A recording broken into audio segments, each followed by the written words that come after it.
Hello everyone and welcome to today's video. Today's video is going to be about how to download Twitter X on Android in 2026. For that, the first thing that you'll have to do is ensure that you're either connected to a Wi-Fi or a mobile data network. If you're connected to a Wi-Fi network, you can simply see it in your status bar. If you're connected to a mobile data network, you'll see a 4G or 5G icon appear next to your network status. The other thing that you can do is head over to settings on your device, scroll all the way down, hit about phone, and then hit software information and make sure that your Android version running on your phone is at least 8.0 or higher.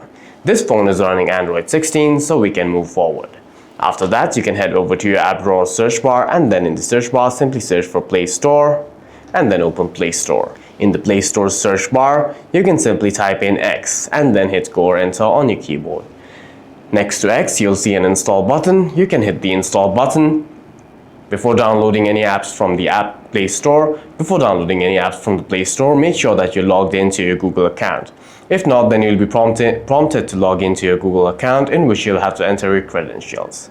After you have downloaded X, you can simply open it, log in, and start tweeting. For any further questions, please feel free to leave a comment down below.